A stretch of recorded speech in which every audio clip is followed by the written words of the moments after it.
दोस्तों नमस्कार। आप डीएनएम शो देखना शुरू कर चुके हैं और डीएनएम शो में मैं हूं देवकी नंदन मिश्र। डीएनएम शो में हम अपराध की सच्ची कहानियां आपके सामने लेकर के हाजिर होते हैं। और आज की जो कहानी है वो लखनऊ की है। लखनऊ में 21 मार्च की रात में काकोरी इलाके में दो युवकों की लाश मिलती है। इन युवकों की जो पहचान होती है वो मनोज राजपूत और रोहित राजपूत के रूप में होती है। इन दो मर्डर को लेकर के पुलिस बहुत परेशान हो जाती है।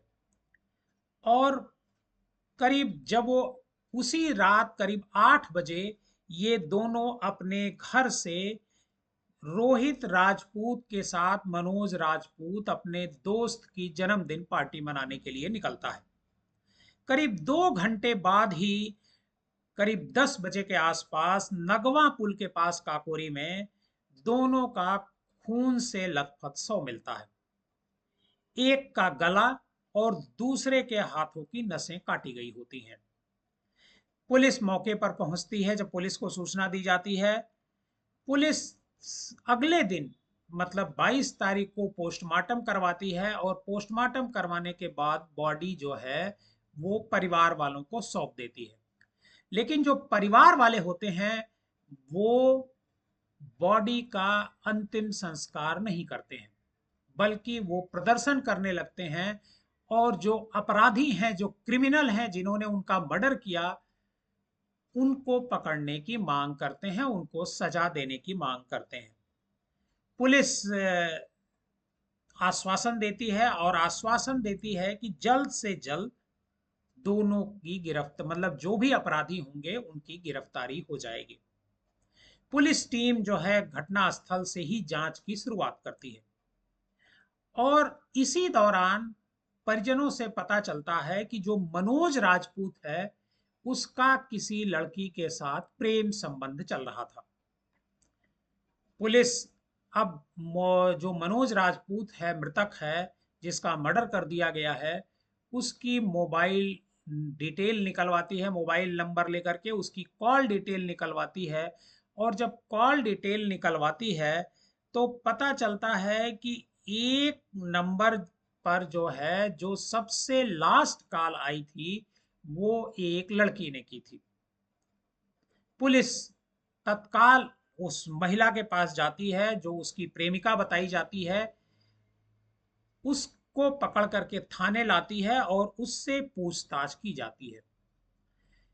जब उस महिला लड़की से पूछताछ की जाती है तो बेहद चौंकाने वाली बात प्रकाश में आती है।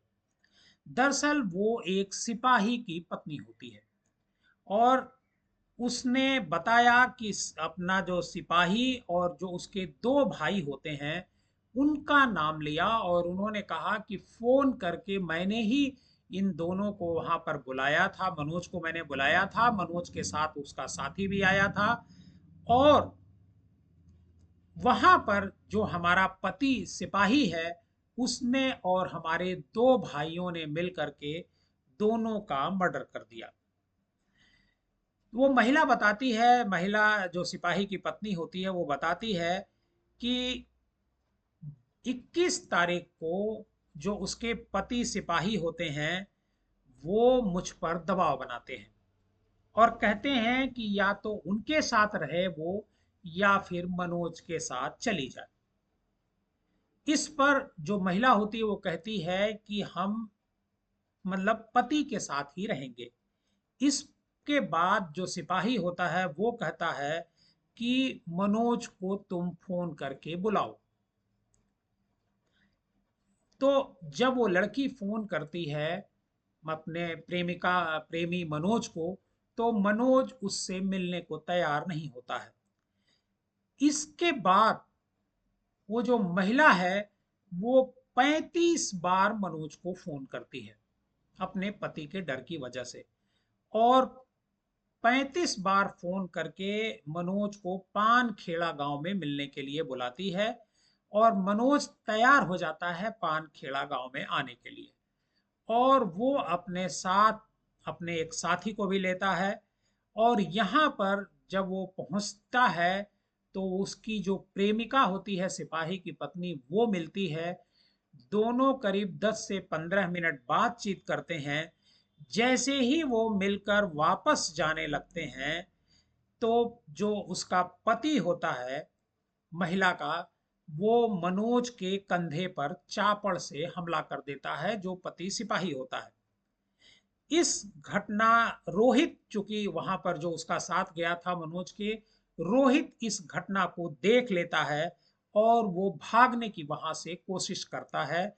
लेकिन जो सिपाही होता है और उसके जो दो साले होते हैं, वो तीनों मिल करके जो रोहित होता है उसे भी दौड़ा लेते हैं और दौड़ा करके रोहित को भी चापड़ से मार डालते हैं। मनोज के शरीर पर 22 चापड़ के वार पोस्टमार्टम रिपोर्ट में मिले हैं, और जबकि रोहित के गर्दन और हाथ पर चोट के निशान मिले हैं। आपको बता दें कि मनोज जो सिपाही है, सॉरी, मनोज जो उसका महिला का, सिपाही की पत्नी का प्रेमी है, वो लंबे समय से ईट गांव, बगल बगल के ही गांव के रहने वाली एक सिपाही की पत्नी से उसका अफेयर चल रहा था। 1.5 साल पहले उसकी जो प्रेमिका होती है उसका काकोरी के पुराना गांव में 2018 बैच का एक सिपाही होता है महेंद्र कुमार, उसके साथ शादी परिवार वाले करा देते हैं। इसके बाद भी जो मनोज होता है वो सिपाही की पत्नी के साथ उसका अफेयर जारी रहता है, और अक्सर वो अपने प्रेमिका से मिलने के लिए जाया करता है।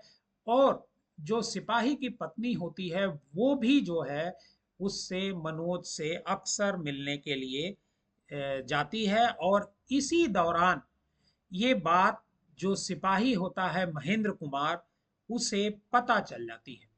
और जब सिपाही को ये बात पता चल जाती है कि मनोज नाम के लड़के के साथ पहले से ही उसकी पत्नी का अफेयर चल रहा है, तो बार बार अपनी पत्नी से उससे अलग होने की बात करता है, उससे रिक्वेस्ट करता है कि तुम या तो मेरे साथ रहो या फिर उसके साथ चली जाओ।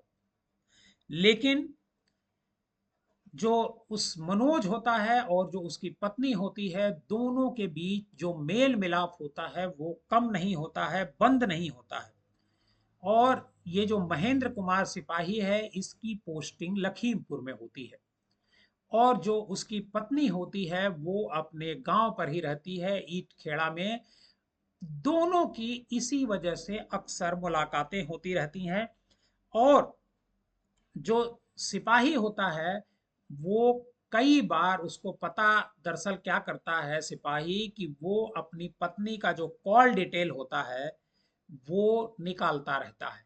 और कॉल डिटेल में पता चलता है कि जो उसकी पत्नी होती है वो अक्सर मनोज नाम के लड़के से बातचीत कर रही होती है, और इसकी जानकारी वो बार बार अपनी पत्नी को देता है और ताकीद करता है, बल्कि अपने ससुराल वालों को भी बताता है कि इससे आगाह कर दीजिए, इसको सावधान कर दीजिए।